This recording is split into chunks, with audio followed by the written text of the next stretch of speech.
Greetings and welcome to Theology on Tap. I often say that there are more truth that you could find in good TV dramas or movies than you could see on news or newspapers, or even from behind the pulpit.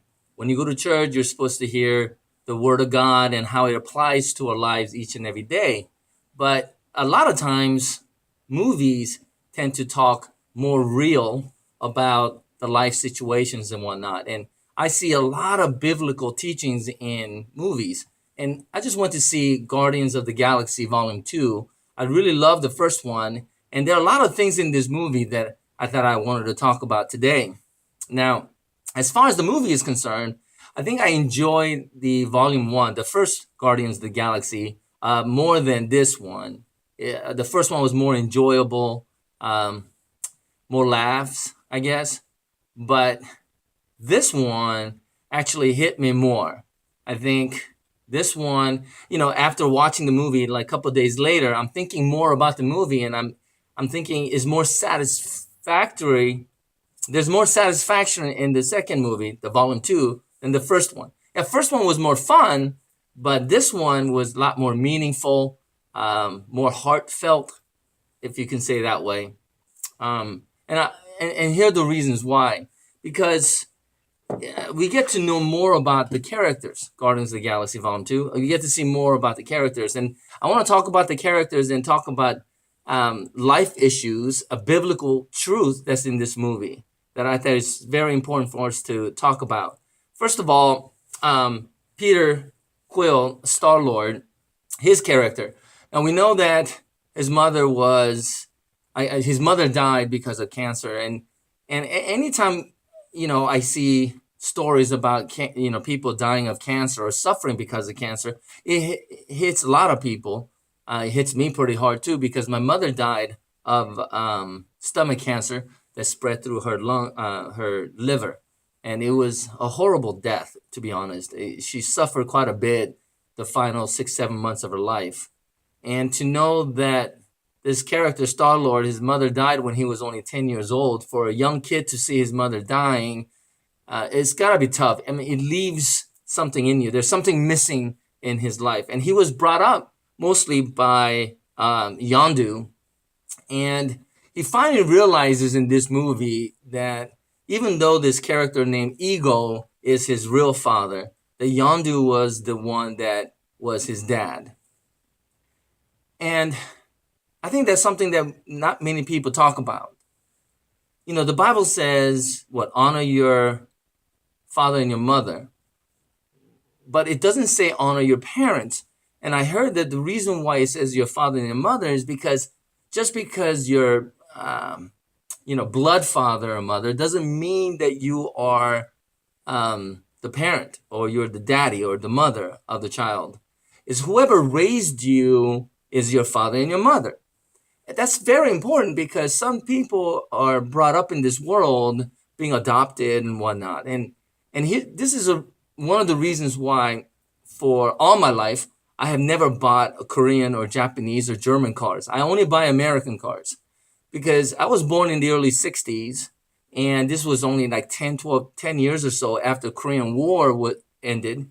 And it's because of the Americans who came to save the South Koreans from North Korea that I am so thankful for the Americans that I decided back then, whenever I buy things, I want to make sure that it's made in America. So I only buy American cars, mostly GM, but some Ford as well. And for some of us who are kind enough, like a lot of Americans who adopted a lot of little children from Korea, China, and other places, so very thankful. But at the same time, I am, when I meet people who are raised up in a foster care or adopted into a family, especially if you're a Korean that was adopted to a white family, there are some confusions. You want to know more about your, blood parents, a biological father and your mother. You want to know more about them. Why did they let me go and whatnot? And I think the world spends little too much time caring about our biological parents. I think we should be more concerned about parent or the father and the mother that raised us more so than our biological parents. I'm sure our biological parents who let us go has their own reasons why, whether it's selfish but mostly I'm sure it is for the benefit of the children that they had to give them out for adoption. And thankfully they did that rather than giving an abortion. But if you're lucky enough to be adopted into a family, a loving family who raised you, why is it so important for us to know our biological parents? I mean, there are some curiosity, obviously, but I think what's more important is to know that we were loved by our, whoever raised us, right? And that is a lesson that Star-Lord learns here in this movie. And I thought it was really, really good. I know a lot of Korean Americans who were adopted into a white family that always, I think the adopted parents make a mistake, because I know that some Korean Americans that were adopted, when I go visit them in the past, they would have Korean flags in their room, even though their father and the mother who raised them are not Koreans. And I always had mixed emotions about that, Yeah, we want to know our heritage, I guess. But my question is, why is it so important to know our heritage? If we had loving parents, loving father and mother who raised us, wouldn't that be good enough?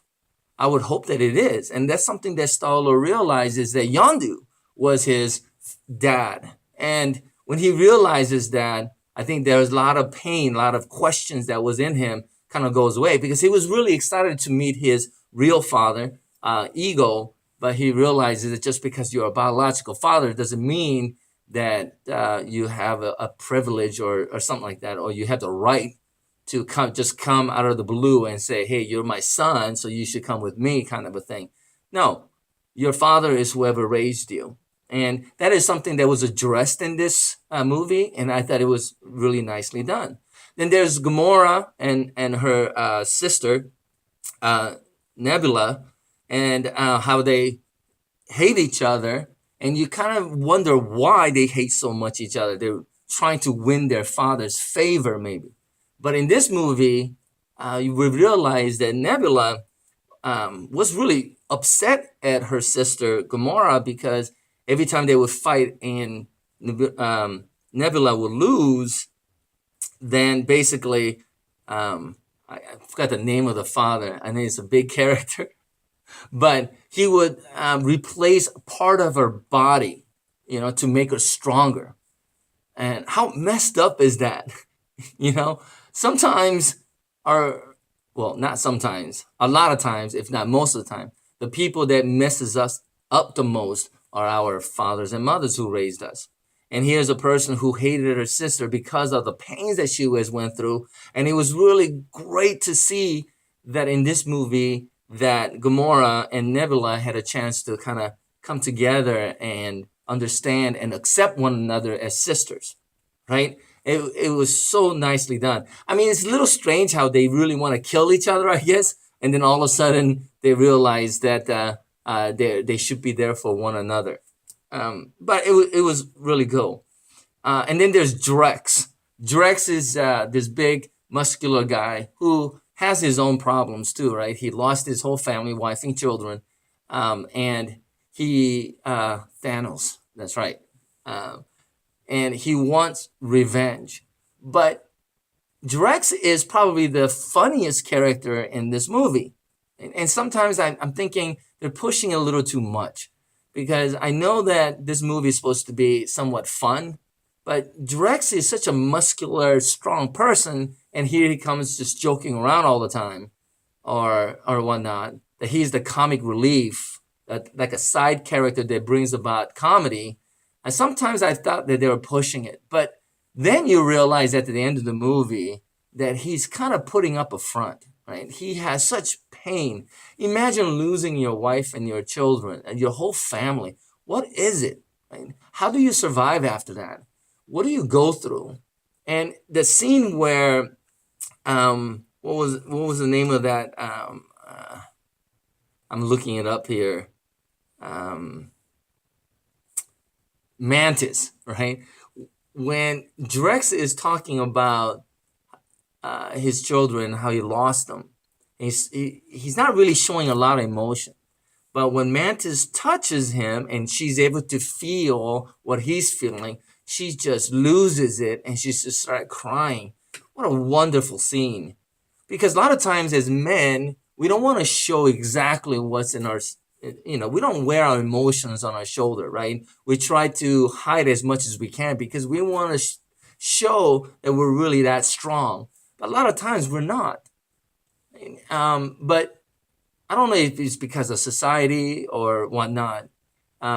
Men are not supposed to show our emotions that much, but there is true pain inside.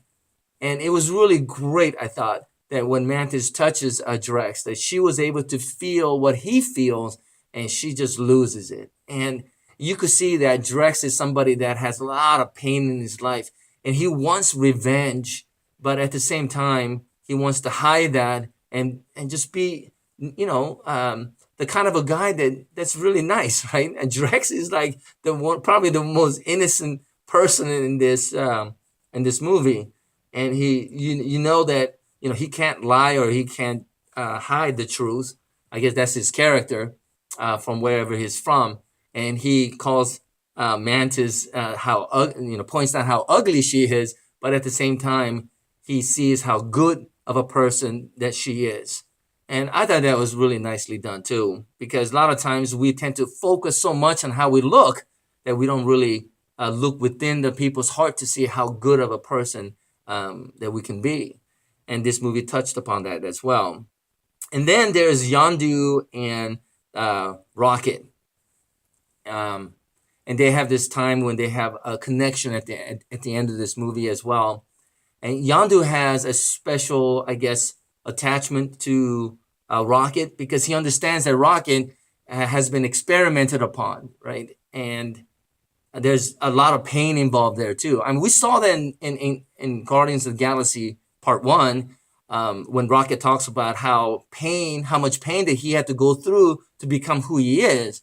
And Yondu seems to understand that because he went through the same thing. So there is an attraction, connection between Yondu and Rocket, and that friendship that is built there because of the pains that they went through. This kind of teaches that sometimes we have to go through struggles in life. Bible does say that rejoice when you suffer because it produces, perseverance and character and hope in life. And you could see that there's a true friendship there, or even kind of like they become more like a family because of all the pains that each character has gone through, right? And especially with Rocket and Yondu, there's a special connection because of the pain with physical pains, I guess, they went through. There is a connection there. And, it's great the way it was done. And the villain of the movie is Ego.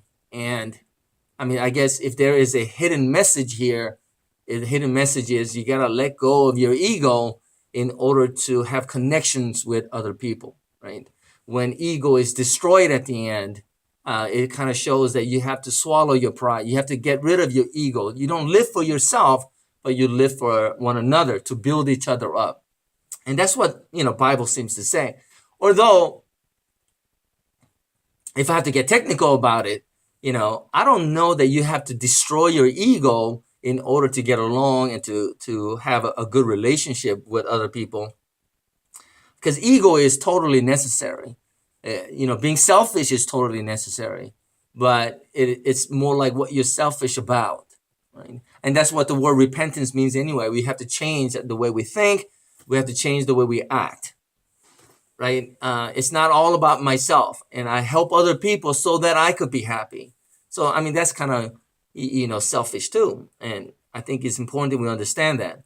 However, if it's selfishness that's not good for you, like how ego was, that he just wanted to rule the world. He wanted the planets, or the rest of the universe to be part of him. He wanted to be the king of the universe, right? Even though he say he's like a god with a small g, so there is somebody else that is even stronger than he is. But he had this dream of becoming the most powerful. But because of that dream, he, basically experiments with people and murders people. and one of them happened to be Star-Lord's mother.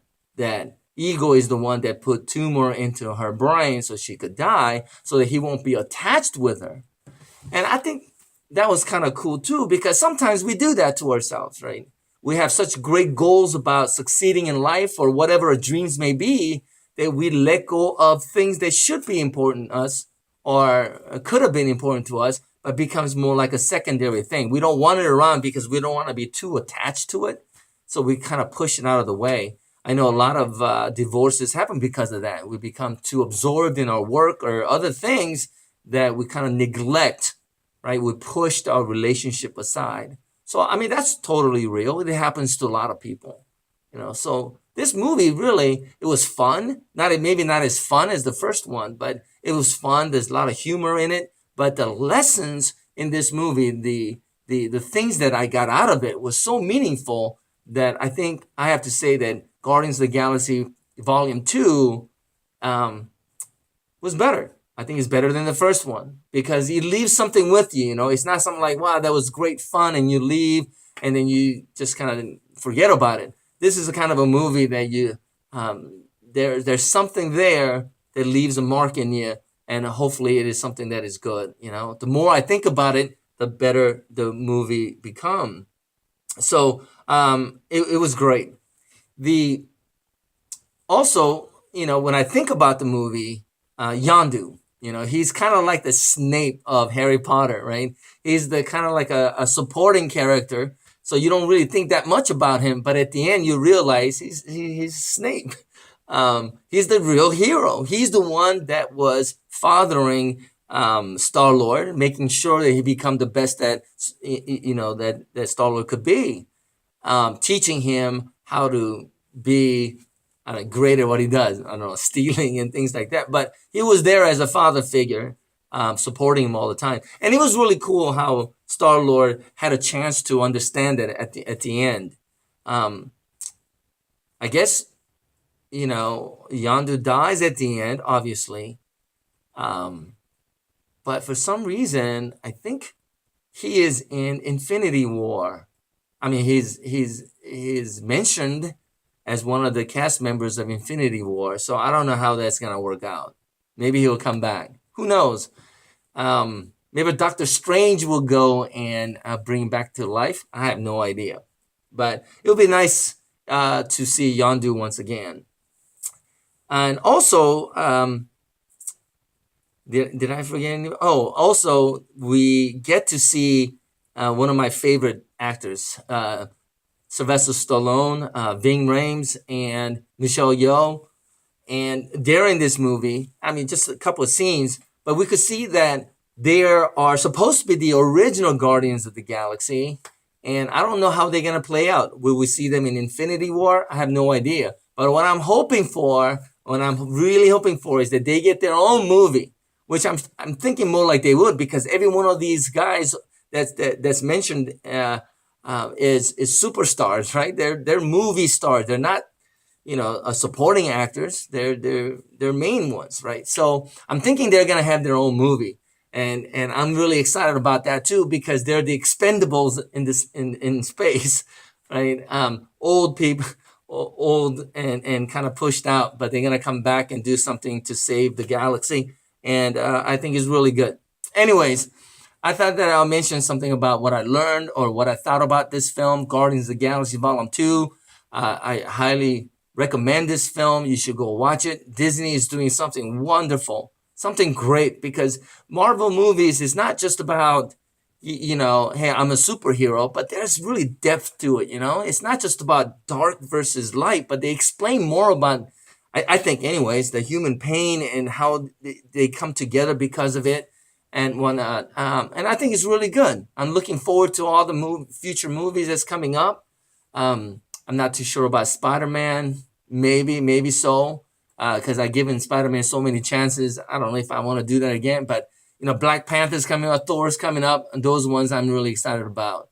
Justice League, kind of. Hopefully that works out really well for Justice League, but who knows, right? Hopefully they'll learn something from the Marvel Universe and go a little bit more deeper into the characters and make it realistic somehow. It's not just dark versus light, right?